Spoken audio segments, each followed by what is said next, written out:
Yo, what's up, all you burner stones and potheads? This is Weedman420 with the Weedman420 Chronicles. How are all you vipers doing out there? Mrs. Weedman. Mr. Weedman. How the hell are you? Fantastic. I love it. Hey, all you vipers out there in the world. Hopefully you're smoking some big fat doinks while you're listening to the show. Mrs. Weedman and I are about to get normal with some Super Boof, grown by our friend Big Earl. Super Boof, also known as Super Boofy, as I like to call it, is an evenly balanced hybrid strain 50-50. Created through crossing the potent Black Cherry Punch and Tropicana cookies. If you're in the market for a new super balanced hybrid to add to your lineup, look no further than Super Boof. This bud brings on hard-hitting effects that slam into both mind and body with a potency level that's almost unmatched by any of its peers. You'll feel the cerebral effects hit you first, filling your mind with lifted sense of focus and creativity that is perfect for helping you jump on artistic tasks or chat with people around you. A sense of physical relaxation comes next, slipping into your limbs and helping you stretch out and relax without any aches or pains. In combination with super high 28 to 32% average, the THC level, these effects make Super Boof a great choice for treating conditions such as chronic stress, fibromyalgia, gastrointestinal disorders, mood swings, and chronic pain.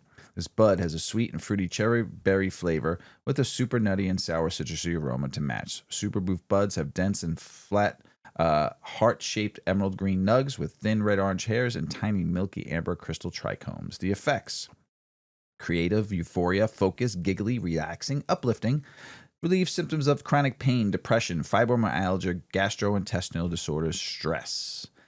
Flavors are berry, cherry, citrus, fruity, orange, sour, and sweet. And the aromas are berry, cherry, citrus, earthy, nutty, pungent, and spicy.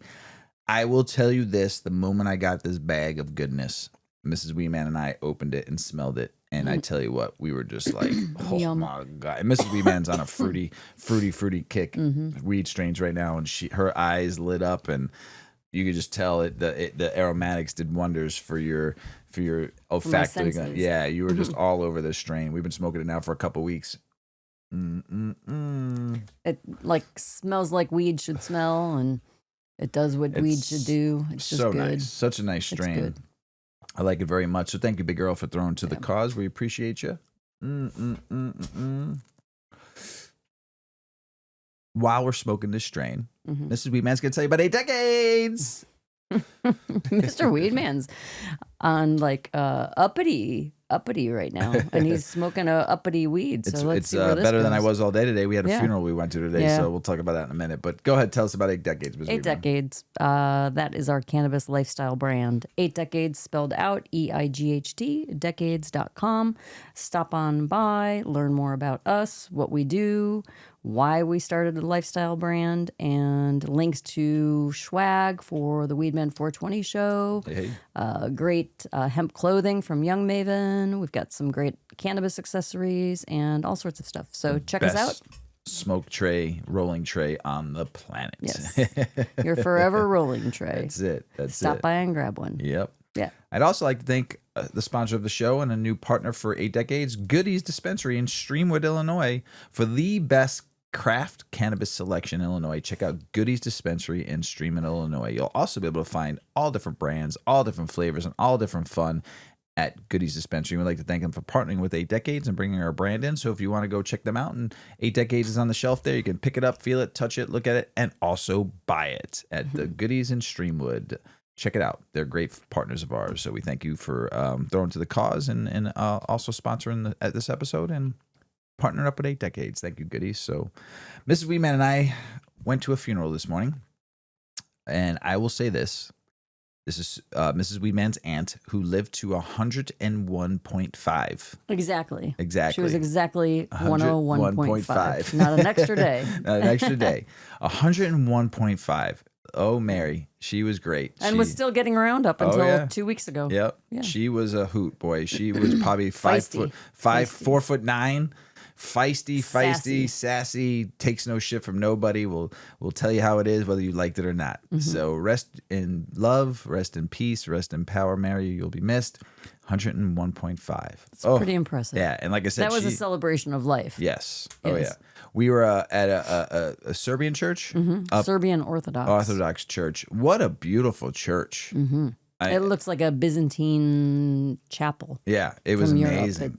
It was just the paintings, Murals and unbelievable church. Yeah. It was very, very pretty. I'd never been there before, and it was something special to see the artwork and just how the church was very different too. No chairs, no pews or anything like that. So it was very different. And the priest there sung the whole mass the whole time. And sometimes Serbian, sometimes English, more Serbian. Probably Like he translated, probably but about 85% he Serbian. translated like prayers, but he Right. did a lot of singing. Yes. So there was just a little bit of English. So, but it was a beautiful day, and she lived a great and amazing life. 101.5. I'd take that in a minute. She was still in her own home. Yeah. Yeah. I mean, that's it's pretty amazing. Cool. Pretty amazing. Any memory or anything you can remember? Oh gosh, I mean, she's been part of my life, my whole life. Right. So she was just always feisty. She always remembered everybody, and she always had good stories. She would love to just like sit and talk. She was a wonderful gardener and cook and baker. She loved tennis. So when my grandmother was alive, they since their early days of parenting had always been close, and my grandmother loved sports. So she usually had 2 televisions going, sometimes 3. She'd have her TV she was watching. She'd have a little TV, like a console TV, and then sometimes a TV going in another room. And it was mostly tennis and golf, and basketball. And then later a little baseball and some football. Yep. But golf, tennis, that was all day long. And yeah, so she'd get the Sunday paper, and then the TV guide would come out of the paper, and she'd have everything highlighted, and that was always on her ottoman. And Mary, much the same. So Mary loved American baseball, though, also. Oh, and soccer. Soccer. Football. My grandmother was way into soccer early days, and then anyway, long story short, they loved to banter about sports. So they would talk sometimes daily about whatever sporting event was going to be on TV that day. And so just cute little sweet European women that, I mean, the priest kept saying, a century. She was here a century. 1924. Imagine what she saw in her life. Yeah, that's what I was thinking. I was a pallbearer today for it too. So when I got to say, when we all walked past the casket, I said a prayer and I looked down. I was like, wonder what you saw in 100 years, 101.5 years. She was born in Croatia. Then they emigrated to Australia. And then when she was like 25, came to the United States and then met her husband here. So like there's stories. Yeah, about a lot of stories. Like, gosh, could you like imagine what life was like then versus now and experiencing? Like we probably the biggest impact in our lives is technology, right? Like computers and cell phones. I mean, just think of her life. Oh, she went from like horse and buggy. She saw the steam engine. I mean, she came from Europe. Where she came from in Europe was a small island. Right. They didn't have vehicles. Right. Maybe they did. I think they probably had donkeys. Right. Right. Yeah. And now she's zooming around in an electric car and and the everyone's on change. Talking Huge. through their 100 phones. years, seeing what changed in 100 from 1924. She lived through the Great Depression. Imagine the cars. I think that would be seeing every different car from every 10 years or something like that would be nuts. Yeah. How many different styles of cars she's seen. And fashion trends. Yeah. Oh, because you love the 20s fashion. Oh my God. She lived through the 20s fashion. Yeah, but she was a baby. I know, but she probably got the she roaring lived through 20s. it, the roaring 20s, and then your 30s, 40s, and 1950s, where when she came over to America and watched the change here, she lived through the 60s. Yeah. Oh, 60s, and just so much stuff. And just think of the different music. Yeah. And how she listened to music. Where she started probably on one of those big record players with a big megaphone. Big phonograph. Right, phonograph, right? And then, when she probably got her first real record player. Or a Victrola. Yeah. That is a phonograph, right? And then the first real record player, and then go to tape. Oh, 8-track. She might have had a car that had an 8-track in it. Oh, and then go to tapes, and then go to CDs, and then she could listen to music on her phone. Wow. What? Just that technology too. Right. What she's lived through is just fucking crazy. So here's the deal, everybody. 100.15 years is not everyone's going to live there, but here's the deal. Look, if you're 53 like Mrs. Weeman and I, we've grew up through the 70s, 80s, 90s, 2000s, and we've seen technology change too. Music, computers, phones, just cars, different technology. Look at you now where you're at in your age and go go back in the past and look how technology's changed or what you were into has changed and what you're into now versus what you were in 30, 40, 50 years ago. If you're 70 or 80 listening to the show, just think about your change of life. And here's the thing. Get fucking living before you die. Yeah, hopefully in the rearview mirror you have a lot of things to look for, right? Like to see lots of good memories, and if you don't, you still have time, right? Because you still have that whole windshield in front of you to change your life and move forward and live. Like I always say, get to living, get to dying, right? Just That's right. Fucking live, as my brother Bigfoot says, get lost living. Right? So just like we always say, work is work. You need work to pay your bills, whatever. But leave that at home and go live life because you only got one time around here. Unless you get reincarnated as a dog, and that's kind of fun. I'm telling you, if I come back, I want to come back as Yuki. Move over, Yuki. I want your spot. She's fucking spoiled. It's very spoiled. Very spoiled. Yuki is always in the studio with us. She has her little spot. She's either on the couch next to me or she loves sleeping on a sleeping bag because it's cool. And by Mrs. Weedman, her sleeping bag with all of her toys, she'll lay on that during the show. And she doesn't move very much. She kind of knows. It's kind of funny. So speaking of dogs, the world's ugliest dog contest just passed here in August. It's now September 2nd, but it just passed. And Petunia claimed the top prize. She's really not that bad looking. I didn't think she was bad. bad. There had to be some uglier dogs. And a nearly 50-year-old competition, though. I didn't know it was 50 years. That's crazy. That celebrates unconventional looking canines. So why it matters, the contest serves its purpose beyond entertainment, advocating for dog adoption and celebrating the beauty of all animals, regardless of their appearance. Competition highlights rescue dogs and shelter animals, many of whom have overcome significant challenges, including puppy mill backgrounds. Oh, that's the platform help shift public perception about what makes dogs worthy of love and homes, potentially influencing adoption decisions nationwide. As organizers emphasize, the event demonstrates that pedigree does not define the pet. And I thought Petunia was the cutest, ugliest dog on this list. Yeah. She was very cute. She was not ugly. She looks like half an French elephant. bulldog. Half elephant. So, the next dog, though, little Prince Wonder, an 8-year-old Chinese crested.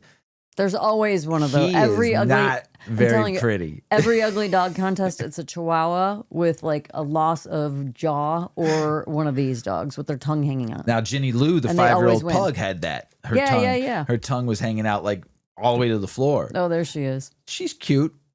She's not the ugliest dog, but the tongue boy.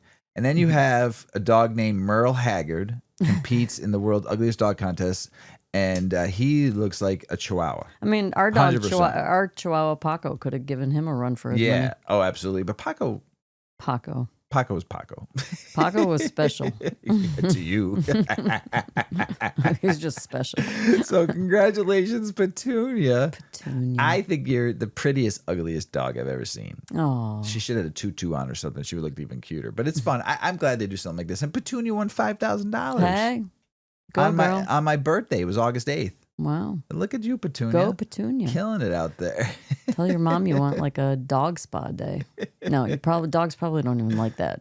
So you want like a nap, an endless nap on a really comfortable lots of bed. Treats. Yeah. Special made homemade treats. Yeah. With that $5,000. Hopefully they build her a nice home, like a little dog play area. Nice dog house. Yes, she deserves it. Petunia. I love the name too.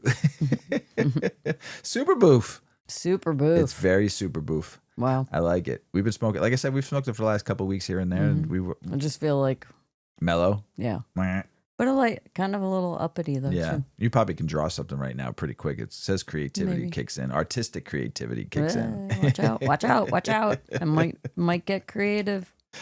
Oh shit. We got no events coming up anytime soon that I know of. I think we just got invited by one, but I got to reach back out to them. So we'll let everybody know where the next event will be at soon here. And it's summertime. We want to enjoy the summer. So yeah, we needed some. Yes, a little break. Yes. So, but we'll be back out there soon, hitting the streets and stuff like that. And we just love y'all and whoever comes visit us. So, but we got a show to do. You ready to do the show? Let's do it. Let's get this rolling. Let's go. One thing is the foundation of great cannabis, and it's by Green State. But you might have heard me talk about this on the show before, but also you might have listened to the Grow Hour, which I do with Big Earl. It talks all about breeding, growing, home grow, all kinds of grow, and Big Earl is great. He's amazing on what his knowledge and what we talk about on the show and what we teach and the guest we have on. So, but the one thing we've talked about a lot is when you're growing is genetics. Very probably you can have the best equipment in the world, but if you have the shitty genetics, it's going to show, and vice versa. So, but you can have a mediocre grow system, affordability wise, let's just say, space and you have good genetics, you're gonna get good weed. Might not be the fucking absolute greatest weed, but it's gonna be good weed. I don't have the best grow room. I don't have the most expensive equipment, but some of the genetics, some of the genetics I've gotten is the reason why the weed I grow is good. So that's what you have to look for. We've talked about this. You have to look for breeders that are reputable, that they have a good reputation in the industry. They're priced correctly, and you see, and maybe a good breeder they will talk to you if you have questions. By the way, Midwest Terps, we have a beautiful plant that's as tall as me, about taller, about 4 inches taller. Yeah, growing outside. We did an outdoor grow this year. Lots of buds. Vegas candy. Lots of buds. It smells amazing. Lots of buds, and the trichomes are now going up the leaves, up the stems. Not just sugar leaves in the bud. It's going up the fan leaves now. It's like we're about 5 weeks in, I think. Flower, yeah, probably. And it is looking fantastic. So yes, this outdoor grow is very special. So let's talk about genetics. So what's up, beautiful people? Today we're unpacking something really important. And trust me, it's not your fancy lights or that Beyonder carbon filter. We're talking genetics. That's the blueprint for greatness. So here's the deal. You can have all the space age tech, LEDs, brighter than your future, a facility cleaner than your dentist's office, and airflow so perfect it hums.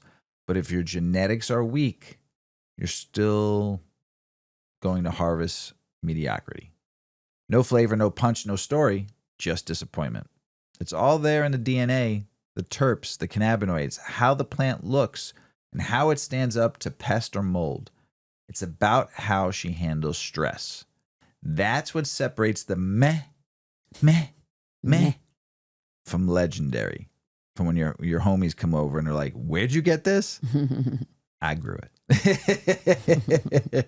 That's going to be that legendary status. That means growers aren't just slapping down some trending strain name because Drake or Snoop smoked it last week.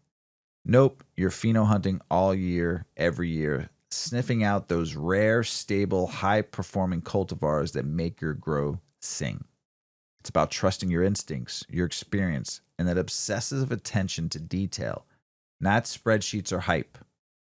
Great breeders, they put every new cultivar through a grueling vetting process. We're talking weeks, months, sometimes years. They want every aspect to hit bag appeal, nose, potency, and smokability. And above all, consistency. Because nothing breeds trust like knowing every time you pop that jar, it's going to deliver the same elevated experience. Most breeders say if it doesn't pass their test, it doesn't make the cut.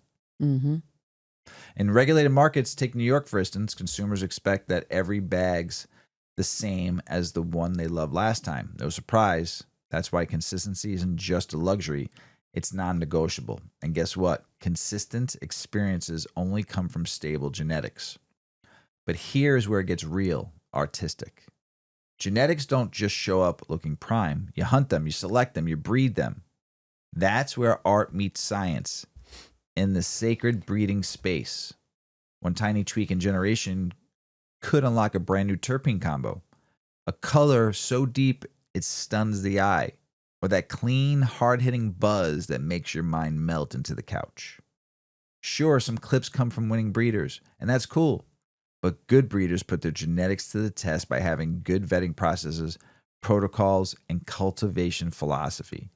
That's how they maintain quality across the board, no compromise. This is where the industry often trips up. Too much flash, not enough soul. Marketing can sell jars with hype, But if the bud inside doesn't back it up, people will notice. Weed should speak for itself. You want your customers to open the jar and immediately know this was grown with purpose and precision. And if you're a home grower, that's there too. And you're buying seeds from breeders online, or you're going to an event and there's breeders there and you're buying their genetics. This is key. That's how you stand out in a sea of cookie cutter strains and cut corners. So let's wrap this up. Smoke ring style, Mrs. Weedman. Blow me a smoke ring, will you? Genetics are the foundation. Without solid DNA, you're building on sand. They decide everything: terps, cannabinoids, looks, resilience, stress handling. Real growers pheno-hunt year-round, basing decisions on instinct and accuracy, not trends. Rigorous vetting ensures only the best makes the final cut. Consistency builds trust, and that trust fuels the industry. Breeding is where art and science mingle to unlock the extraordinary. Marketing is cool, but it can't hide subpar genetics. Let the plant do the talking. All right, all you aficionados out there, the lowdown on this, on why genetics matter more than grower tent, designer wallpaper, or your gram-worthy jars. Respect the seed, and she'll reward you with legendary flower every time. Right? Mm-hmm. PTSD. Yep. There's a doctor's take on cannabis Mm-hmm. and PTSD. Tell us about it, Mrs. Weedman. All right. It is estimated that 3.6% of the world's population suffers from PTSD. So we're going to share one doctor's take on cannabis and PTSD. Thomas Green, MD, is a retired urologist who spent his life helping those suffering from difficult diagnoses. PTSD isn't just bad memories and experiences. It can mean sleepless nights, sudden anxiety, and feel like danger is always just around the corner. Veterans, accident survivors, first responders, anyone who's been through trauma can live with the condition. Some people with PTSD aren't chasing a high, they're chasing a good night's sleep, shares Dr. Green. While I was still in practice, I treated a Vietnam vet for a urologic condition. That part was an easy fix. What wasn't easy was his disabling PTSD. Back then, cannabis wasn't a widely discussed medicine as it is today, but I encouraged him to talk to his doctor or check out a local dispensary to learn more. I knew it might be another tool to help him find some peace. Some people with PTSD say cannabis helps them fall asleep, it quiets racing thoughts, and takes the edge off their flashbacks. The science is still catching up, but there's an idea that cannabis works with the endocannabinoid system, the network that helps regulate mood, stress, and sleep. THC, the compound that gets you high, may help dull the emotional punch of painful memories. CBD, the non-intoxicating sidekick, may help with anxiety and calmness. Some people find relief with one or the other, and others use a blend. Is it a magic fix? No. Cannabis isn't for everyone. High THC products can make some people feel more anxious. The key is starting low, going slow, and if possible, working with a healthcare provider who knows cannabis. Research is growing, but early signs are promising. For now, many people combine cannabis with therapy, exercise, and other healthy habits. It's not a magic fix, but for some, it's one more tool for calmer days and better nights. Bottom line, if you're dealing with PTSD and thinking about cannabis, get advice tailored to you. For some, it's one more tool that can add a little peace of mind. Nice. Yeah. I love it. Cannabis for the win. Yay, weed. CBD shows potential to reverse some neuropsychological effects on social stress. So picture this: social stress, especially during adolescence, bullying, being knocked down, constant subordination, a kind of social defeat in mice. Not so chill, right? Scientists in Spain and Germany modeled this by dropping teenage male mice into repeated social defeat setups. These mice ended up creeping into anxiety land, avoiding social interaction, showing more attraction to cocaine-associated environments, and shifting gene expression in parts of the brain tied to serotonin, Well, the endocannabinoid system, and the HPA stress axis.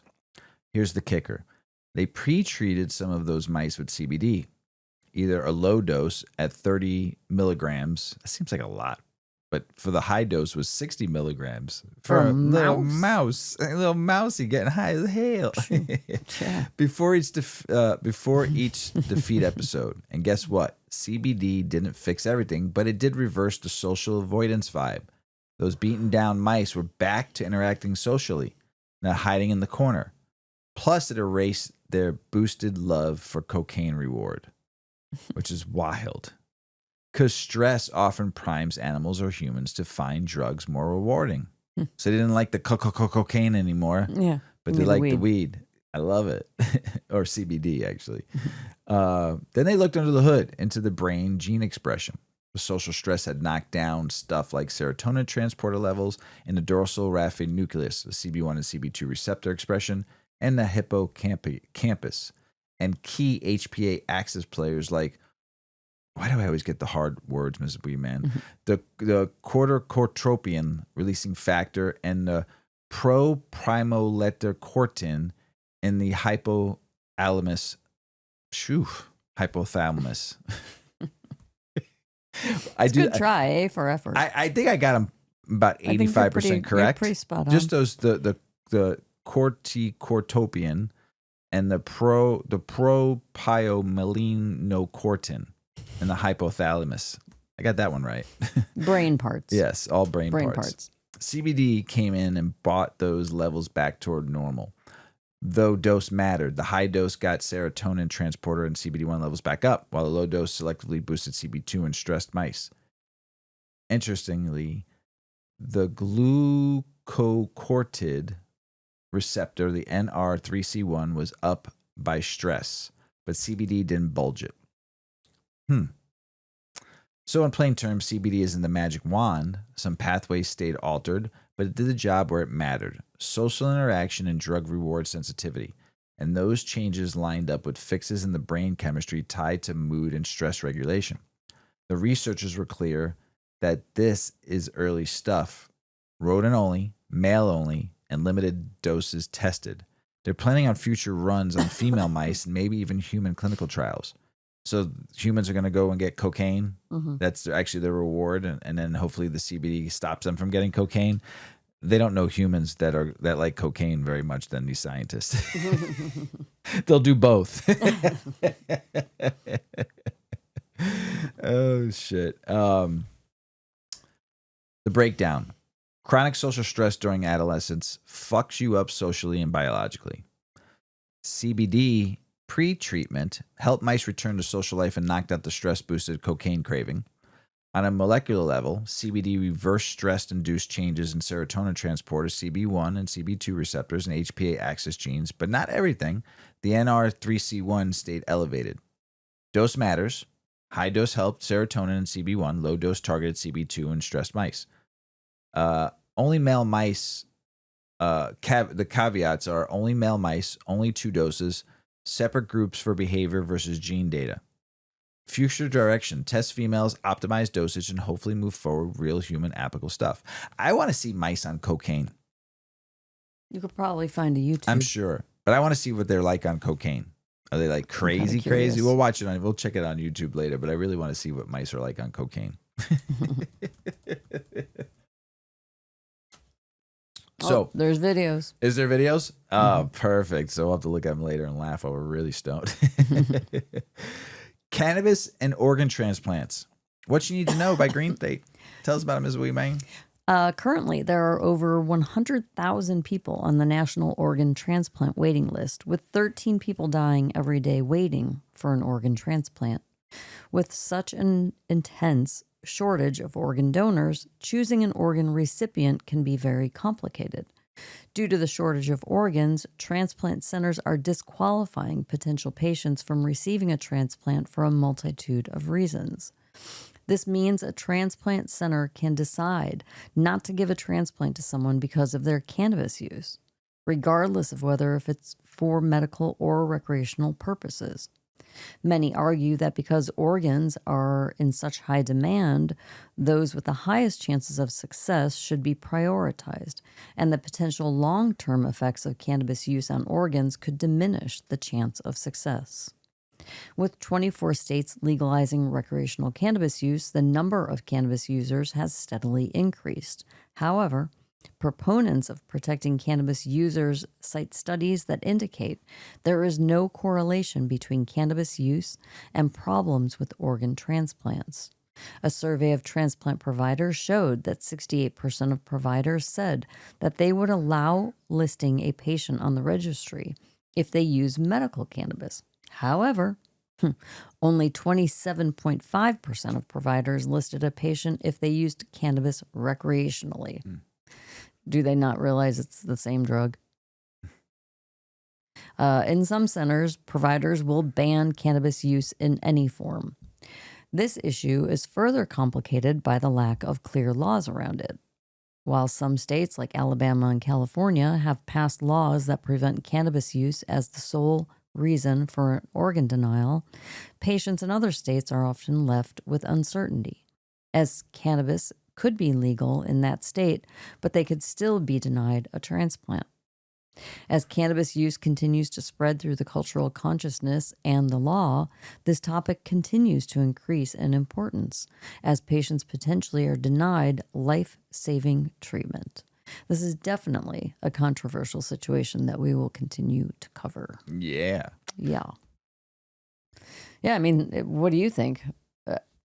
I think that I have two family members that Right. have had organ transplants. and they've used cannabis in a beneficial medical way, Yes. like we do, medical and also recreationally. Right. But they're healthy people. Mm-hmm. They need an organ Yeah. so that they can live. Yeah. They take care of themselves. Yep. They go to their doctors. They take their medicines. They're doing what they need to Yep. do. So I think they should get a kidney or whatever organ they need, just like anybody Mhm. else. Mm-hmm. Yeah. I agree. I Yeah. agree. I will. I think I have an article that I read for next week's episode that talks about cannabis and kidney transplant, or cannabis and kidneys. So I got to read up on that because we have two family members that have had kidney transplants, Mm-hmm. and I mean, my bro is good. Mhm. He smokes He weed every smokes day. weed. Every day. Yeah. So, the impact of cannabis use on aging and longevity. A systematic review on research insights. Sonam Nian, Narajan Singh, and Katrin Schlag, and Michael Barnes. And this is by the Journal of Cannabis Research. So cannabis and aging, a heady combo, right? The systematic review by Nain and crew dug through literally thousands of studies, but zeroed in on just 18 that looked directly at how cannabinoids influence aging lifespan. 11 preclinical and 7 human focused. What did the preclinical model reveal? In simple terms, they're dope. In C. elegans, those tiny worms, long-term CBD exposure boosted their max lifespan by 18%, improved their late life movement, and even protected them against amyloid neurotoxicity. It did this by triggering autophagy and activating the SIRT1 longevity pathway. I didn't even know we had a longevity pathway. Did I you, don't even Ms. know what Weedman? that is. Yeah, but I want to find out. With our stripy friends, zebrafish, CBD exposure early on raised some questions around developmental impacts. Meanwhile, low-dose THC exposure led to increased survival and egg production, but higher doses. Not so kind hurt their offspring and reproduction. Fruit flies, Drosophila, got in the action too. A sweet spot dose of CBD extended their lifespan, and both CBD and THC helped after traumatic brain injury. Neuroproductive magic, basically. In mice, especially older ones, low-dose THC improved memory. There's synaptic spine density and the hippocampus and cognitive performance. Those mice, man, getting all the love. But heads up, young mice got worse, not better. And the delivery matters. And transitional low-dose THC helped aged Alzheimer's modeled mice remember better and reduce protein buildup. Mixing THC and CBD, that didn't always play nice. CBD may alter the THC metabolism, muddying the effects. Another cool combo, CBD plus omega-3 in mice on high-fat diets led to longer lifespans, better stroke outcomes, and healthier aristocrat activity in the brain. Now, what about humans? The evidence is thinner, but still interesting. Cannabis use is on the rise among older adults. Think 50 to 64-year-olds in the U.S., doubling from 9% to 17%. And those 65 plus, almost doubling too. Canada reports over 15% use among people averaging 73 years old, mostly for pain, sleep, anxiety, and depression. Some observational studies flagged trauma, especially lifelong or adolescent heavy use with poor executive function, verbal memory, and reduced gray matter in key brain areas later in life. On the flip, older users who started later or used recreationally show increased neural cognitivity, like their hippocampus talking better to other brain regions, maybe buffering age-related declines. Our trio of users profiles matters: new users, intermediate users, and lifelong users. Each group shows different outcomes, knowing whose matter for clarity and research. Real-world evidence from medicinal cannabis suggests older patients using cannabis-based medicinal products report improved sleep, pain, mood, and some even slash opioid use. So here's the full breakdown. Some highlights. Preclinical models. Worms, fish, flies, and mice show CBD and low-dose THC can support longevity. Health span, neuroprotection. There's a spider just crawled down here. Oh, no. Little really? baby one. Right in front of your It face? was a baby one. Yeah, right in front of my face. little baby one. Let me get you a tissue. Oh, man. Sorry, everybody. Oh, shit. Every once in a while, spider sat down beside her. Yeah, can't stop nature. How's that rhyme go? Little Miss Muffet Sat on her tuffet. eating her curds and whey. Yeah. Along came a spider. And sat down beside her and It's said, scared. "What the fuck you eating?" No. What'd you What's say? up, bitch? What's What's up? in the bowl, What's in the bitch? bowl? Hey-o! I said, "What the fuck are you eating?" What's in the bowl, bitch? What's in the bowl, bitch? Hey, Hey. little Andrew Dice Clay. What the fuck you eating? Hey, what the fuck you eating? It's a new line. Oh shit! Oh my god, I'm dying right now. All right, so where were we? Oh, so an anti-inflammatory pathways, sometimes synergy with omega-3s. There is there's effects are biphasic effects are a real thing. Low dose can be beneficial. High dose risk damage, especially to offspring in fish or brain function in younger animals. Human data is thin, but rising use among older folks, pain, sleep, and mood. Heavy lifelong use, especially starting early, correlates with cognitive decline, but starting cannabis later in life might offer cognitivity and quality of life upsides. Real-world medicinal use hints at benefits: pain relief, mood lift, better sleep, fewer opioids. We need stronger controlled trials. Key unknowns: optimal doses and delivery, THC versus CBD versus combo effects, long-term risk versus rewards, and how cannabinoids like CBG and CBN and other terpenes might modulate aging effects. No magic cannabis elixir for aging, but a compelling case for nuanced, targeted research. And hey, aging well still ties back to the basics: good diet, movement, rest, stress chilling, and some sunlight. Sunlight. So good for you. You don't need much. 15 minutes a day. Ms. Weeman likes her sunlight. Even taking like a walk on some clean grass or a beach. Oh my gosh. It's good for you. Game changer. Game changer. You take all the bad stuff that goes into the ground and they use it, and you get their good stuff into your body. Energy. That's it. Good energy. You need it. What are 7 diseases that can be treated with medical marijuana, Mrs. Weedman? All right. Over the past 4 decades, treating diseases with medical marijuana has been on the rise. The credibility of cannabis has grown in the medical community as a possible solution to treat chronic conditions and diseases. While marijuana hasn't demonstrated that it is the ultimate solution or cure to end a disease in general, it can help soothe the effects of chronic diseases, inhibit diseases from developing at a rapid pace, and possibly become a replacement for opioids to handle emotional and physical pain. Marijuana is known to positively contribute to 7 diseases. The first, depression. A study from the University of Buffalo's Research Institute on Addiction tested how marijuana affected chronic stress in rats and used this information to coincide with equivalent human responses. Researchers found that when the rats were bound by restraints for long periods of time, the production of their brain's endocannabinoids rapidly decreased. In regard to human beings in long term stressful situations, the endocannabinoid receptors influence how well a person can process thoughts, gauge emotions, and behave. And they even can impact a person's cognitive ability to handle pain and anxiety.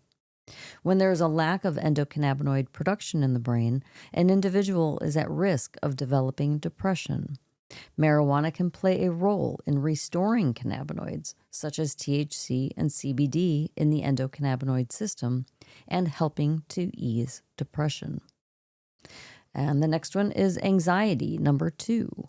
Like depression, anxiety reduces endocannabinoid production in the brain and inhibits an individual's ability to cope with pain and stress.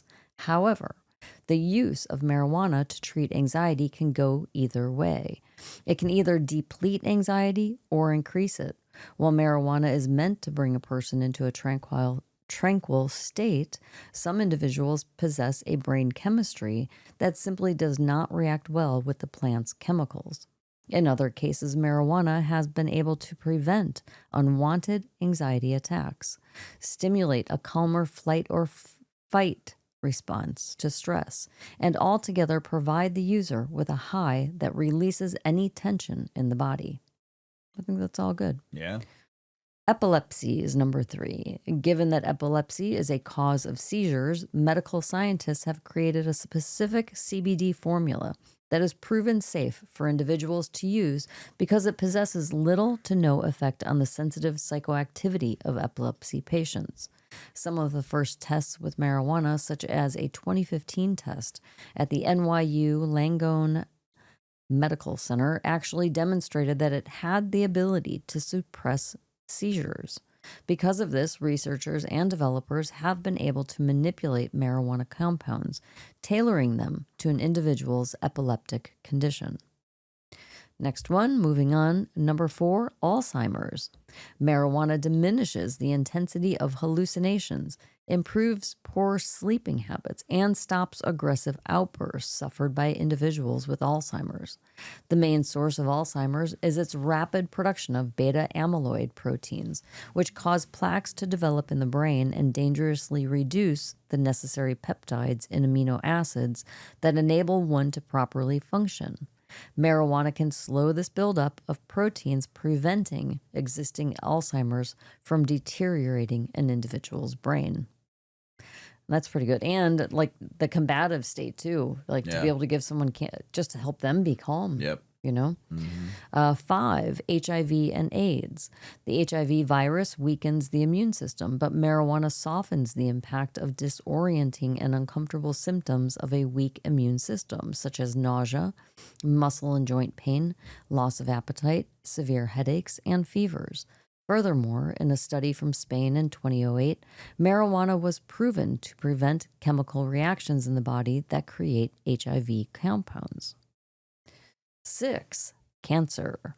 While marijuana does not fundamentally cure cancer or diminish its symptoms, it is able to reduce the discomfort in certain treatments that many cancer patients undergo. Cancer patients who use medical marijuana endure a lessened amount of inevitable nausea and vomiting caused by their chemotherapy treatments. Furthermore, cannabinoids improve appetite and can ease neuropathic pain that is a result of severe nerve damage caused by chemotherapy. And 7. Drug addiction. Go figure. Though it seems counterintuitive, recovering addicts can use medical marijuana to reverse the effects of opioid addiction, decrease unwanted drug cravings, and even diminish the emotional and physical symptoms of addiction in general. This is due to the chemical compounds of cannabidiol, the chemical compound of cannabidiol, which binds to brain receptors and induces a safer high. It also counteracts impairment and mental damage caused by long-term drug use. Marijuana can even replace addictive painkillers since it targets the same nerve receptors as opioids without putting the user at risk for chronic addiction. So, what disease do you think you could treat with cannabis? Yeah, tell us. Yeah. Tell us about it. Yeah, if you have an Yeah, let us ailment know. and you find help, I mean, the more we talk about it, the more people learn. Let us know. So share. I mean, we've talked about a lot of different ailments on here that cannabis helps or treats or, and we want to know more. Yeah. Tell us. Mm-hmm. I was thinking while you were reading that article, in 352 episodes we've recorded between the Chronicles and the Grower, I've never had a spider come from our ceiling on a fucking web. It was a little baby one. I hate killing spiders. I love spiders. But this thing freaked the shit out of me. And I just went, whoa. But it was like slowly coming down. I thought it was my eyes. I thought it was the super boof getting me, and all of a sudden I'm like, no, that's a fucking am spider. I seeing things? Yeah. Swear I just saw a spider. I don't know. Mrs. Weeman doesn't like spiders. She likes them outside. Yeah. Not inside. They're fine. Yeah, fine outside. Don't be around me. Yeah, don't. I just get too itchy. Like it Any instantly bug. becomes But like, any bug. Yeah, any bug. You get the though, makes creepy you- crawlies on your skin. And, Yeah. I don't really mind bugs. I just don't want them near me. Right. Yeah, they have a purpose. Right. But not in our house. Not on my body. Go away. That was crazy. Yeah, that was a lot of kinda episodes too. Like not to have ever a spider, like or any kind of bug. I think I've had it like a gnat or something or a fruit fly or something, but never a speeder. Political state and business news. Oklahoma's cannabis scene just hit bargain bin status. Like wholesale vape cartridges for under $10. Concentrates for $4.83 and pre-rolls around $3.72. Wow. Flour goes for a pound of $500 to $999. Thanks to oversupply and fierce competition. Consumers are doing cartwheels, but growers, they're sweating slim margins and expecting a shakeout soon. Big whoop. Cheap weed, folks, but the hustle in Oklahoma is getting real. I've been there twice. Yeah. To sell some weed. You came home with a suitcase full of I came weed. home with a fucking suitcase full of shit. Like no joke. That shit. I gave away free vapes and free edibles for and free a minute. For like a good long minute. And I tell you what, I one for you. I love going to Oklahoma to sell weed. I love it there. I love Tulsa. It's got a very special place in my heart. And the Mercury Lounge, I love you. Any place that plays country punk, I have to take Mrs. Weedman there, and everybody has taxidermies hanging from their wall, and just you have a special place in my heart. And plus, you're 420 friendly. You do a big 420. I can appreciate all of that. And you have ice cold high life. Mwah. And but when I went there, I went to OKC and I went to Tulsa, and I like both cities a lot, but Tulsa, like I said, has a special place in my heart. And but when you visit the dispensaries, they have a lot of weed, and there's deli style. I mean, like I said, when I went out there, they were, what was it, like 5,000 milligrams for like $30. And this was 2021, 2022. Then a couple of years later, we saw someone they made like a 10,000 milligram edible. That's insane. For $100. For $100. $100. $1 a milligram. That's No, crazy. more than that. No, less than that. Like what was it, like a penny? 10 cents. Yeah, 10 cents a milligram. Crazy. That's You're all nuts. out there nuts. Crazy. But I love you out there. I love Oklahoma. I love Tulsa. So much fun. I can't wait to go back. We should take a road trip and go out to Tulsa because it's a good time.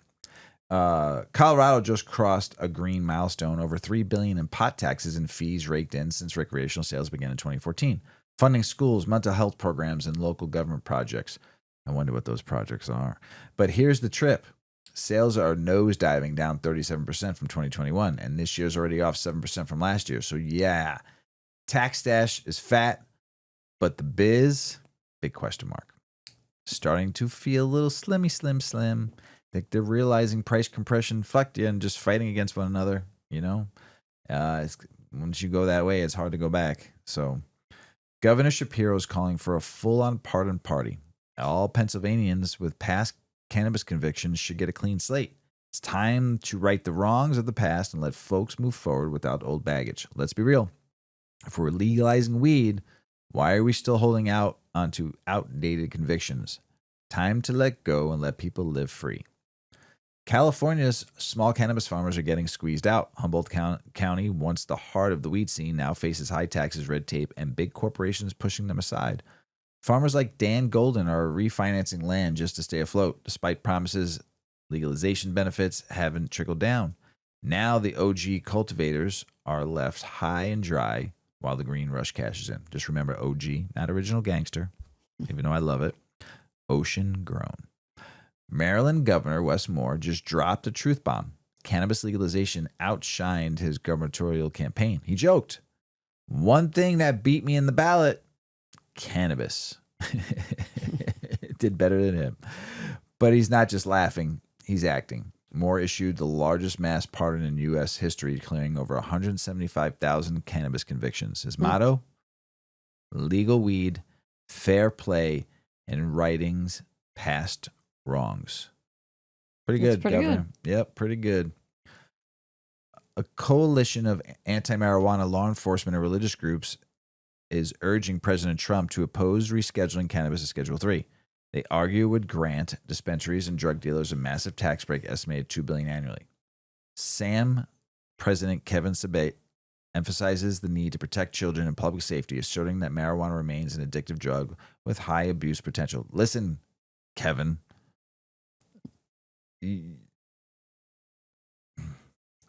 It's been proven wrong. Listen to the past 6 years of this show and listen to many other shows. Get up on. You're just. Oh man, I'm so tired of them just fight. Why didn't you fight this hard about alcohol that kills 100,000 people a year? Tobacco. Kevin. Listen to me, Kevin. Weed has killed nobody. And you're fighting on the wrong side because we're going to win. Sam, I am at Green Eggs and Ham. The Government Accountability Office just dropped a truth bomb in federal anti-drug campaigns. Too many mixed messages. The report highlights how the Office of National Drug Control Policy has been dishing out conflicting into about marijuana and other substances, potentially confusing the public. Experts say these mixed signals could be undermining the effectiveness of anti-drug efforts. Time for a message makeover, folks. Google's lighting up the digital billboard for Canadian cannabis businesses. It started on August 25th of 2025. They're running a 20-week pilot program letting federally licensed dispensaries and producers advertise on search. No more shadowy SEO tricks, just legit ads for legit businesses. It's a test, but if it clicks, we might see a whole new era of cannabis marketing, and maybe here in the States. Be great. At the U.S. Open, tennis star Casper Rudd is serving up complaints about the lingering aroma of cannabis in New York City. The 26-year-old Norwegian expressed that the pervasive weed smell is affecting his focus during matches. Mwah, mwah. While some fans might find it a sign of relaxed atmosphere, Rudd's performance seems to be taking a hit. Maybe you're just not playing well. Maybe it's time for a puff of concentration. I believe he wasn't playing well, but that's just me. He's in a slump. He's of blaming dumper. it on weed. Yep. I think that's what's for his happening. bad tennis play. Yeah. Terrible. Just Missouri's cannabis scene is about to get a makeover. Activists are getting up to file a 2026 ballot initiative aiming to unify hemp and marijuana regulations. The plan, a streamlined licensing system and fair market access, but not everyone's on board. Some fear it could undo 2022's legalization law. Still, the push is on the playing field. That'll be interesting. Yep. They're having a pretty decent run with their market. Who? Missouri? Missouri. Yeah. But they just want to, I know. it's the whole thing with hemp right now. Hemp. There's really no regulations with hemp. I got you. So new dispensaries might be coming to 3650 North Clark Street, Wrigleyville, just a stone throw from Wrigleyville. Entourage Holdings LLC is eyeing the spot, aiming to serve both recreational and medical cannabis users. However, the company faces challenges in securing a social equity license, a crucial step for eligibility. If successful, the location could become a go-to spot for fans and locals alike. Home team. A major data breach has exposed nearly 1 million medical marijuana patient records, including social security numbers, medical histories, and mental health evaluations. Not good. The unsecured database was discovered by security researcher Jeremy Fowler and linked it to Ohio Medical Alliance, LLC, operating as Ohio Marijuana Card. The company has since removed the data and declined further comment pending on internal investigation. Not good. No bueno. Not good for them. Now over to you. I'm passing the joint over to you, Mrs. All right. Weedman. Moving on with some more political, state, and business news. A man was sentenced for robbing San Francisco International Airport employees of trash bags, but they were filled with weed. The bags reportedly contained cannabis, and they were taken from employees, leading to legal consequences. The incident highlights ongoing issues related to cannabis security and regulation. Sounds like everybody wants to own the, what's that box called? The amnesty box. Yep. The green machine box. Everybody has they've got a lotto for who gets to take the amnesty box home that day. I want to take it home too. Anchorage, Alaska was all set to roll out a public marijuana consumption ordinance, but it got the red light. Assembly voted 7-3 to indefinitely postpone the plan, which would have allowed on-site smoking at licensed dispensaries. Supporters argue it's a safer, legal alternative to street smoking. Opponents raised health concerns, citing secondhand smoke risks. Looks like the debate is far from over. Moving on to congressional researchers who are lighting up a debate over hemp and THC. A new report reveals lawmakers are split on whether to redefine hemp to include all cannabis derivatives with less than 0.3% THC. The 2018 Farm Bill legalized hemp, but now products with low THC but high potency are raising eyebrows. States are challenging these products, and Congress is considering a federal fix. Virginia, their Senate President pro tem, Louise Lucas, is pushing to legalize recreational cannabis sales, not just for the vibes, but to balance their budget. With federal spending cuts looming under the Trump administration, Lucas says it's time to generate sustainable revenue. Despite previous vetoes, lawmakers are revisiting the idea, aiming to phase a rollout with strong oversight. Looks like Virginia might be rolling in green, both literally and fiscally. Connecticut, hemp farmers are taking the state to court over new THC rules that have slashed licenses by 80%. The lawsuit argues that the state's stricter THC limits defy federal definitions, threatening their livelihoods. Farmers are seeking a declaratory judgment, and injunctive relief to align state regulations with federal standards. Looks like Connecticut's hemp scene is in for a legal showdown. The cannabis industry is facing a financial reckoning with $6 billion, I've been reading about this all week long, in debt that is all maturing by the end of 2026. The top 5 borrowers account for $3.4 billion of that debt, including major players like Curaleaf, Air Wellness, Trulieve, Cresco Labs, and Verano Holdings. As the clock ticks, the question looms: how will these companies navigate this financial storm to avoid collapse? Arkansas, they are tightening their grip on hemp-derived THC products too. A new law caps THC at 1 milligram per container and bans intoxicating derivatives like Delta 8 and 9. The Tobacco Control Board now oversees enforcement. While medical marijuana remains unaffected, hemp businesses face challenges. The move aims to protect public health and prevent youth access, but it is causing a stir among local producers. Ohio dispensaries are rolling out pre-rolls. After a year of anticipation, the Division of Cannabis Control approved single-serving units for sale. Oh, it's about time. I didn't even realize, I thought they were doing that already. They sell everything. Packages of them, but not a single. Right. Is that I really just what? believe Yeah, so. single serving units. Medical patients can now purchase standard pre rolls made with raw cannabis flower, while adult use customers have access to both standard and infused versions. Cultivators like Pure Ohio Wellness and Fireland Scientific are ready to meet the demand. Availability varies by location, so check with your local dispensary. Fastest moving segment in the industry right now is a pre-roll. Roger Stone is urging Trump to reschedule cannabis as a step toward full descheduling.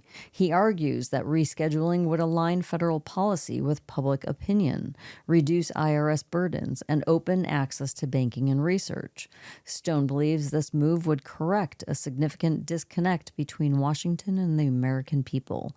He emphasizes that rescheduling is a critical next step and not the final goal.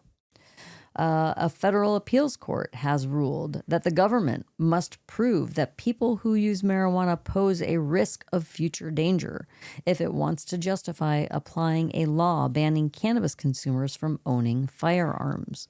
The court sided with the federal district court that dismissed an indictment against Jared Michael Harrison, who was charged in Oklahoma in 2022 after police discovered cannabis and a handgun in his vehicle during a traffic stop. The case has now been remanded to that lower court, which determined that the current statute being unlawful users of marijuana this case has now been remanded to that lower court, which determined that the current statute banning unlawful users of marijuana from possessing firearms, known as 922G3, it does actually violate the Second Amendment of the Constitution. So, interesting news around the world, or at least around the United States, that we talked about today. You're going to pass that joint over? I'm going to pass the joint, and I'm going to pass the talking over to you, Mr. Weedman. Love it. Right back to the political state and business news. Ohio lawmakers are revisiting cannabis legislation this September, aiming to fine-tune, not overhaul, the 2024 legalization. Proposed changes including regulating Delta 8 THC products, enhancing child-resistant packaging, and ensuring local governments receive their 36% share of cannabis tax revenue. Notably, discussions on raising taxes or restricting home cultivation have been largely dismissed. The focus remains on sensible regulations to align with voter intent. Smoke break. Super boof. Thanks, Big Girl. Super boof. Really good. It tastes so good. Tasty. All right. Smoke break's over. California Cannabis Restoration Grant Program is funding a $3.9 million boost to the Monterey Bay Salmon and Trout Project Kingfishery Flat Conservation Hatchery in Santa Cruz County. Whew, that was a lot. This hatchery is the only coho salmon conservation facility south of San Francisco Bay and has been crucial in preventing the extinction of coho salmon in the region. The grant supports broad stock operations, education, and infrastructure repair. Democratic lawmakers have reintroduced that bill, the MORE Act, aiming to deschedule cannabis federally. The bill includes provisions for expunging nonviolent federal marijuana convictions, preventing discrimination in federal benefits and immigration, and allocating tax revenue to community reinvestment, substances, misuse treatment, and small business support. While it doesn't mandate state-level legalization, it offers incentives to promote equity and justice in the cannabis policy. Gotta say something.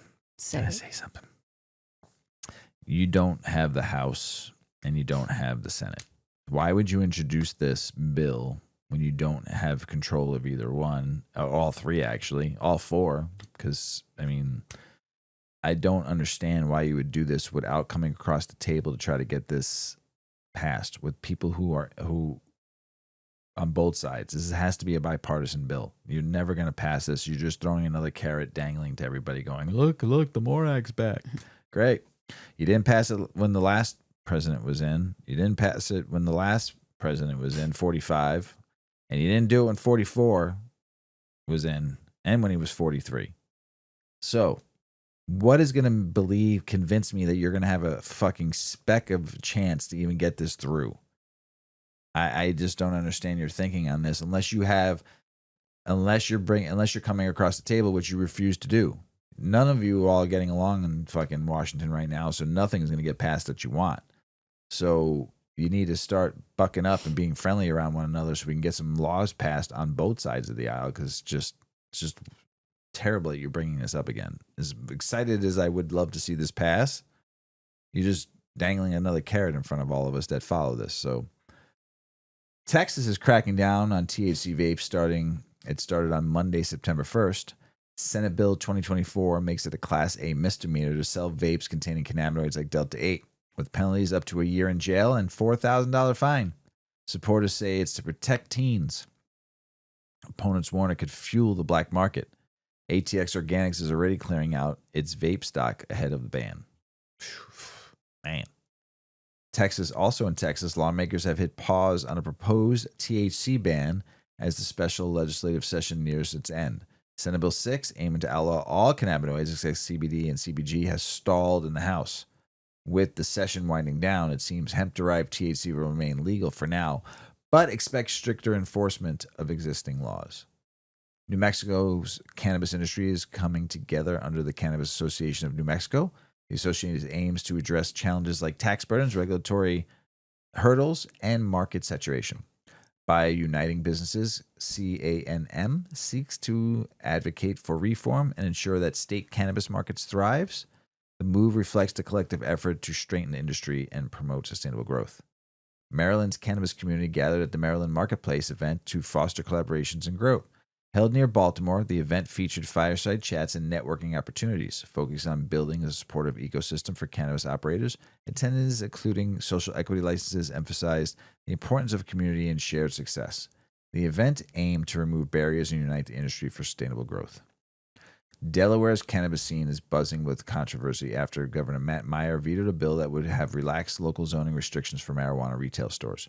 The veto has left cannabis advocates and lawmakers frustrated, as it leaves counties more restrictive rules in place. Meyer defended his decision, citing the importance of local control and expressing concerns over the proposed setback requirements for schools.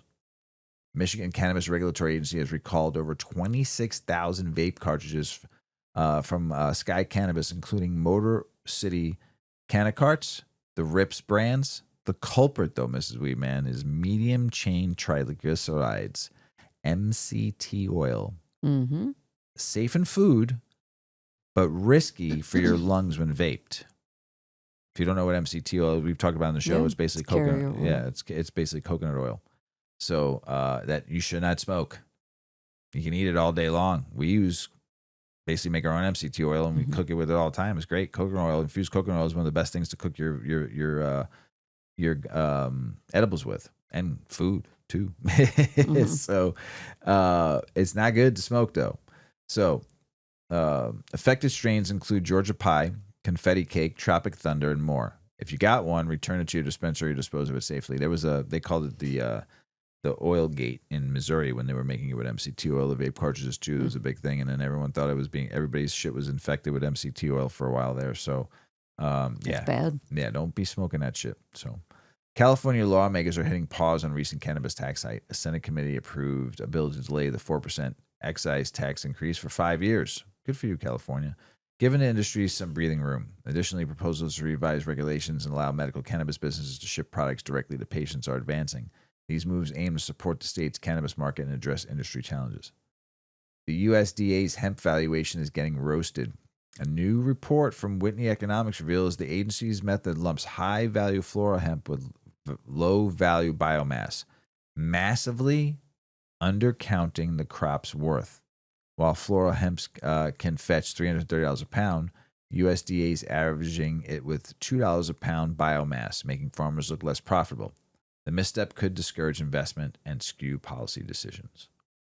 9 GOP lawmakers, led by Representative Pete Sessions of Texas, are urging Attorney General Pam Bondi to reject the proposed rescheduling of marijuana from Schedule 1 to Schedule 3. They argue that such a move would benefit big marijuana and foreign drug cartels, sending the wrong message to youth and potentially granting billions in federal tax breaks to illegal operations. What? What? Now, I can understand the message to the youth. I always get that. But you've been preaching the war on drugs to the youth for a very long time now. And it's worked in some ways and it hasn't worked in a lot of ways. Well, it was a lot of lies. Right. 100%. And scare tactics. Yep. Rather than informative, education. Right. So what you're doing here, the 9 GOP lawmakers, is by you just keeping it just for the states to handle, you're not giving us the freedom to be able to in this country of making it federally illegal. Just like alcohol, just like tobacco. Make it the same. I don't see you arguing about liquor being more kids get drunk. True. And do stupid shit. A lot of stupid shit. A lot of kids get hooked on vapes and smoking cigs. More so vapes nowadays. Yeah, the vape. The nicotine vapes. And you're not doing it. Just education is key when it comes to cannabis, and us as being responsible users of cannabis who have been using it for a very long time responsibly. We are the ones that are teaching the people how to use it correctly. Not you, Sessions and the 9 GOP lawmakers. Stop fighting this. It shouldn't even be on the schedule. It should be considered classed as where alcohol and tobacco are at and run by the Alcohol Tobacco Commission, at least get it somewhere off the scheduling list. Just such asinine. It's just terrible. Just nonstop. Just dangling the carrot. These people, no. These people, yes. Man, it's brutal. It gets very tiring after a while. Well, like I just read, what was it, Virginia? They're just opening a weed market because they want the money. Not because it's what their constituents want. Not because people are demanding it. Not because it should just be legal. But because they just want the cash flow. Right. That's every government. Oh, I know. Every government but it's like just so blatant. Sees what like Illinois is doing billion. Like look at Colorado, $3 billion. Illinois did $460 million last year, and none of you deserve it. You don't do what's right for it. Very few things are done right with the cannabis money. It should be a 10%. Well, there should be an accountability factor on how they dog ear where this money is going, and we could see it never arrives. We can see where it goes to, but does it all get there? Is the question. Is it really doing what they're saying? I don't believe that any of this should go to the police force. Any of this tax money needs to be reinvested in the communities, schools, helping the poor, homeless veterans, stuff that it needs to. And some states do that. I'm not saying all states, but if it's going back to the police force, this cannabis money who have thrown us in jail since forever for weed and criminalized it. Right. I mean, that was their job to keep it off the streets. Yeah. And it's just that where it should never go past 10% tax. Just like, every state, it should be across the board 10% flat tax or 5% flat tax if you're recreational. There should be no tax for medical, and it's just 1%. Okay, fine. But it's just wrong, so wrong to keep on just this stupid circle that we're playing. It's just aggravating now. Mm-hmm. I don't give a fuck what you guys do. I'm still gonna do what I do. Yeah, just want to be left alone. Right, like 90% of us just want to live our lives and be fucking make a good living. Be able to decide how I want to live it, and what I want to do with my property. I don't want government in my fucking house. So yeah, I understand you need some regulations, you need some rules so you don't fuck shit up. But I don't want them telling me what. They don't need to micromanage us. You'll get fucked. So High Times is back, and I've been enjoying reading some of their articles lately. And here's another one Mrs. Weedman's gonna read you. It's called "The Rebrand no one asked for. And some of the stuff we were just talking about in the last 2 or 3 minutes, it kind of this article kind of hits home, and I love it, love it, love it, love it. Tell us about it, Ms. Weeman. Okay, here's the scene. A white-walled, hermetically sealed dispensary that looks less like a place to buy weed and more like a backdrop from 2001's Space Odyssey. It smells faintly of ionized air conditioning and plastic, sleek iPads, LED mood lighting, and a curated playlist engineered to keep you calm and to tip your tenders. Controlled, unthreatening. Cannabis isn't just a drug anymore, and dispensaries aren't just drug stores. They're minimalist retail temples selling $300 zips with a brand copied straight out of an organic fever dream. Weed comes in all shapes, sizes, modalities, and marketing languages. Gummies for sleep, pre-rolls for mindfulness, tinctures for your inner child. There's something for everyone. But is there? Really? Because if modern weed culture truly is for everyone, why do I, a 20-year vet of the culture with no arrest record, no tragic war story, feel like an alien in this showroom? And more importantly, if I feel like a fish out of water, how does this place feel to someone who's actually been through it? The marginalized, the oppressed, the people who caught cases and lost years, the ones who lit up to stay sane in an insane world, the ones who weren't offered wellness but had to create it out of necessity against systemic violence and criminalization. Can you gentrify a plant the same way you gentrify a block? Can you sand down the rough edges, remove the politics, and bleach the history without rewriting or simply ignoring it? Because it sure as hell feels like you can. And worse, it kind of feels like we already did. Before wellness, there was rebellion. For decades, cannabis lived in the margins. It showed up where it was needed, quietly, generously, hand to hand, like communion. In Harlem jazz clubs, dorm rooms, mystic meditation sanctuaries, a Chicano backyard, outside a corner bodega, in communes full of long-haired deviants who thought patchouli was Sanskrit for enlightenment. It was medicine when medicine was inaccessible. Relief from pain, trauma, mental illness in poor, queer, and chronically ill communities. It was the escape hatch, the life raft, the thing that let you eat, the thing that helped you sleep. But it was so much more than that. It was language, belonging. It was and still is a gentle yet generous thing. Cannabis was a culture banner waved among musicians, rastas, punks, zoot suiters, beatniks, weirdos, popularized by Bob Dylan, Allen Ginsberg, Carl Sagan, Cheech and Chong, Cypress Hill, and your cousin from Seattle who rolled a good backwood. It symbolized freedom in altered states, a protest against conformity, war, and the prison industrial machine. What was once traditional medicine used in rites, rituals, and religions has been rebranded over the last decade, slapped with a coat of paint called wellness. Scrubbed and sanitized, white walls and QR codes, loyalty programs, and app logins. When you clean something thoroughly, you wipe off the fingerprints, lose the context, erase the people who kept it alive. Some folks still have felonies, while others post weed reviews on Instagram. That feels like a hell of a price to pay for legalization. And that word, legalization, it's doing a whole lot of heavy lifting. Cannabis has always terrified the powerful, not because it killed, but because it's hard to control. It carried a sense of belonging. They couldn't tax it. They couldn't lock it in a cage.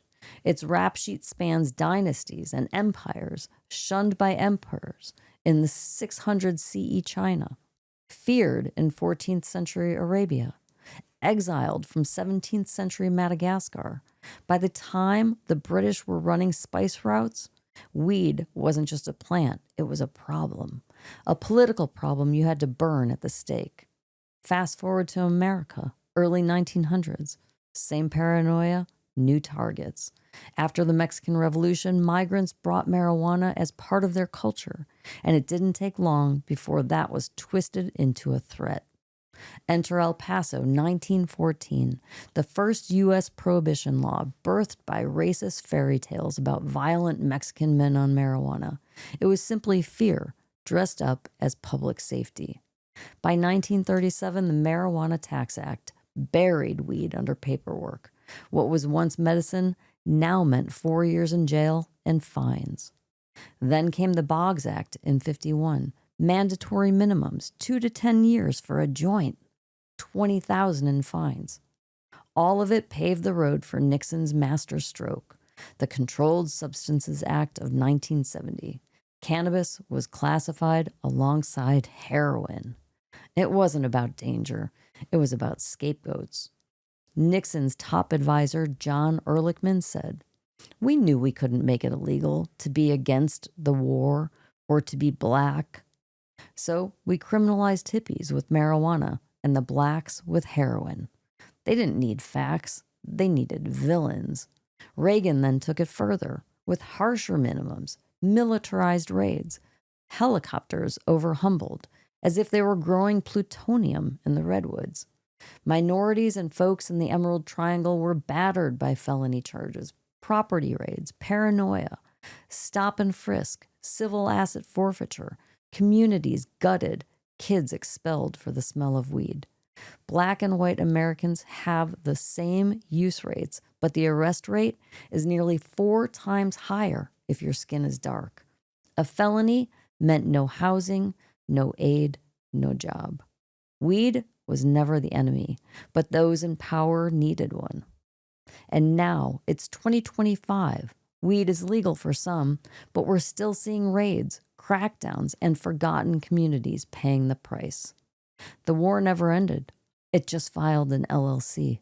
The path to freedom for those brutalized by prohibition has been a never-ending nightmare. Sure, cannabis is legal in many places, but legal for whom? The people hit hardest by the war on drugs? Well, they're watching from the bleachers because black ownership is under 2%. That doesn't feel like an oversight. It feels like design. Expungement moves like cold molasses and only applies if your record is otherwise clean. The industry's run by MSOs backed by billionaires and capital bros who've never had to stash weed under a car seat. They show up with their legal teams, generational wealth, venture capitalist checks big enough to buy out zip codes. They ride waves of licensing delays while equity applicants drown in red tape. Bureaucratic landmines, compliance mazes, application fees that'll make your eyelids twitch. Is that justice? Is that what legalization means? I've seen it. I worked for one of those shiny chains in South California. They can afford to play the long game. In this $30 billion gold rush, the people who risked everything, got jail time, raids, lost their kids, they got boxed out, repackaged, and sold back their own culture in Mylar bags. Equity programs are often hollow. Mentorship without money, it's just free labor. Partnership without ownership, exploitation. DEI without receipts, it's just PR. Donating 5% on 420, that's not justice. It's hush money. Justice means the people who built the culture aren't just in the room, they're at the head of the table.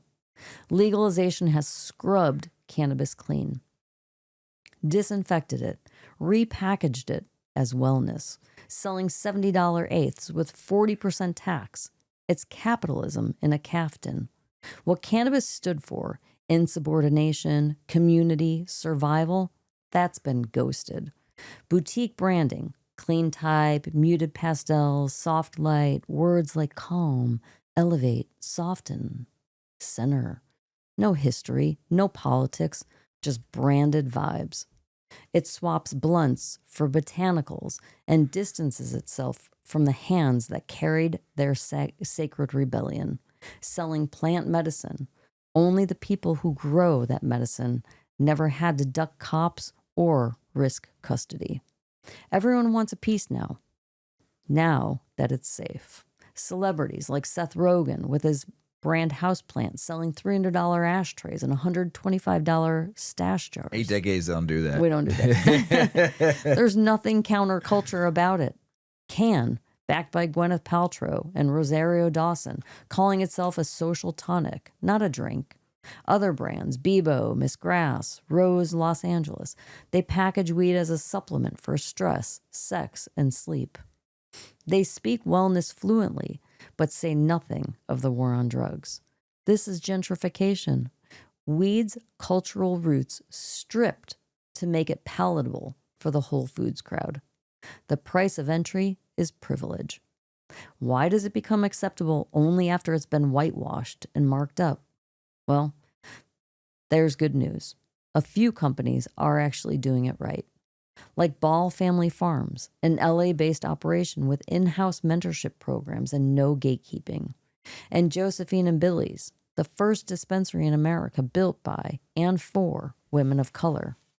This is what it looks like when reparations come with receipts. There's economic inclusion and ownership. We can't undo history. We can't unchain cuffs or unburn fields. But legalization without justice isn't progress. It's a cultural facelift. The ones who've lived through hell deserve more than token speaking gigs. They deserve ownership and a check. And we, as consumers, have a role. We vote with our dollars. We ask hard questions. We push back, speak up, because this isn't just about weed. It never was. It's about who gets a seat at the table and who's left with an empty plate. Buy the gummies. Burn the pre-roll, take the tincture for your inner child, but remember who built the industry. The outlaws did. And if you can see or feel them in the dispensary, or if you can't, ask why, and then keep asking until the room reflects the people who built it. Boom. Yeah. Was that Reginald? No. Well, no. That was kind of like a Reginald. Yeah, that's what I was. One, That's two, when one, I two. read it the other day. I was like, "Oh, this sounds almost like one of my favorite journalists, Reginald Reefer." But no, pretty good. I don't know who. I know it came from High Times. Let me see who was the author on that one, because that was the hammer. Threw it down like Thor. That was Lucas Indrikovs. Yeah, really good journalism right there. I mean, just it's like everything we've been talking about in 6 years, wrapped it up in one article. Yeah. It was kind of nice. It fired me up. I love it. I love it. International news. Slovenia just rolled out Europe's most progressive medical cannabis laws. Doctors can now prescribe cannabis for any condition. Wow. With patients receiving a 1-month supply and a cannabis card for legal protection. THC remains controlled but is permitted for medical and scientific use. The Slovenian Agency for Medical Products will oversee licensing and regulations. The move is expected to boost Slovenia's medical cannabis market by to 55 million by 2029. Ghana's cannabis regulators are taking notes from Morocco. A recent meeting in Ankara with Morocco's ambassador focused on Morocco's cannabis licensing system, including licensing design, production, chain control, cooperative organization, and a variety of certification procedures. Ghana's plans to send personnel to Morocco in September to observe and training sessions. This collaboration aims to accelerate Ghana's implementation of its own medical and industrial cannabis licensing program. Learn how to make their hash, Ghana. And then send Mr. Weeman some. President Gustavo Petro is calling out Colombia's Congress for dragging its feet in cannabis legalization. Despite a recent bill passing its first committee, Petro warns that the cartels continue to profit from prohibition. He tweeted, "If Congress had legalized cannabis, we wouldn't have drug gang needlessly killing humble Colombians." With 8 tons of illegal weed recently seized, 8 tons, jeez. The president urges lawmakers to act swiftly. Peru is rolling out the green carpet for hemp.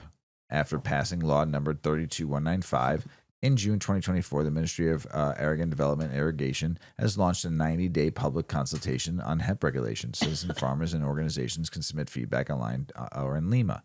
With diverse climates and soils, Peru is poised to become a hemp powerhouse, offering eco-friendly products and economic growth. The Cayman Islands are taking a bold step toward cannabis reform following a favorable referendum. The Law Reform Commission is now reviewing the decriminalization of small cannabis possessions. Legal experts, including Richard Barton and Ori Marin, are actively contributing to the process, ensuring that the new laws align with public opinion and international standards. Stay tuned as Cayman Islands move closer to more progressive cannabis policy. Hell Pizza is stirring the pot with its latest creation, the dubious pizza.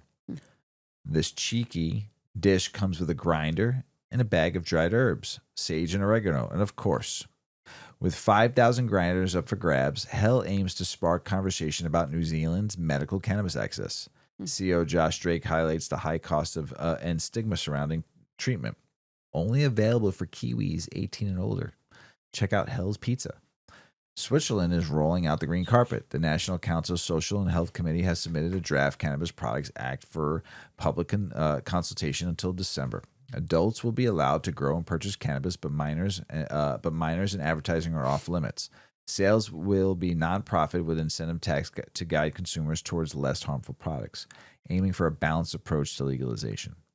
The Netherlands is taking its cannabis experiment to the next level. Starting today, 80 coffee shops in 10 cities like Breda, Gorgon, and Maastricht are only allowed to sell legally produced hashish. While some shop owners are excited, the others worry that Moroccan hashish is irreplaceable. Yes, I want some. Send me some.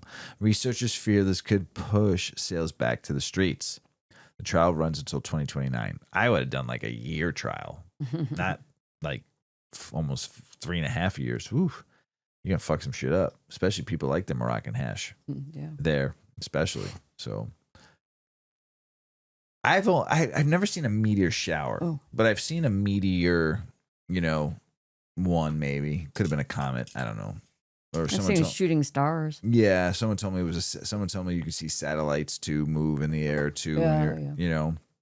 And we've seen satellites. Once you thought it was a shooting star, I'm like, I think it's a satellite. Someone told me that's how they move.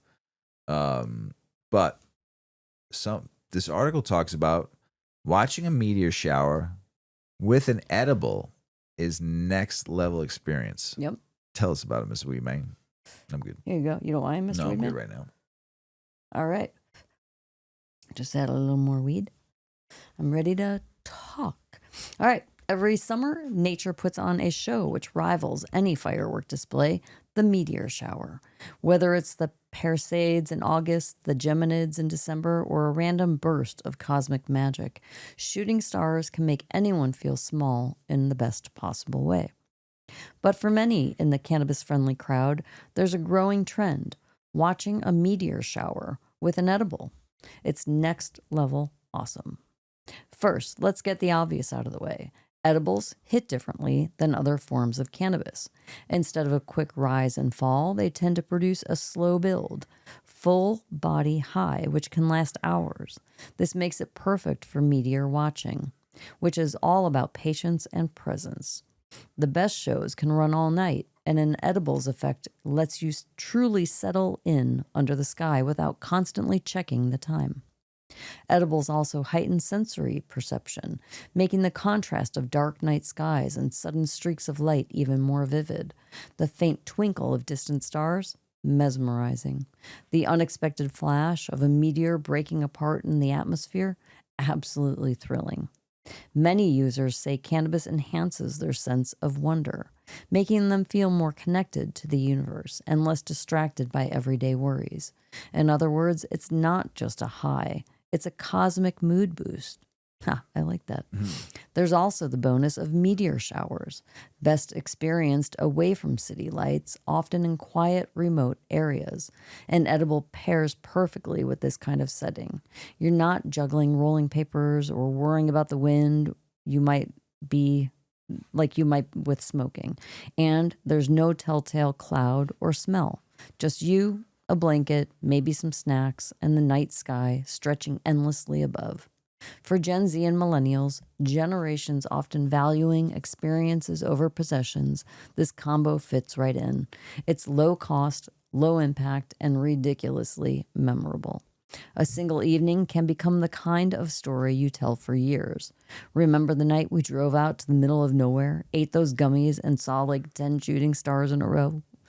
It's a little bit of science, a little bit of magic, and a whole lot of good vibes. A meteor shower is already a rare and beautiful gift from the universe. Add the right edible, and it can feel like the cosmos are putting on a show just for you. So give it a try. Yeah. Before the weather I turns. want to eat some fucking edibles. I know. I and want to watch go some meteors. sit in a field. We gotta go like far west though. Around Yeah. here, there's too much lights. We gotta go like middle of Illinois. We want to see Yeah. some good stuff. So, Or out to like a beach. oh, that's true too. Yeah. Right. So I read an article that Deion Sanders said he's never smoked pot before.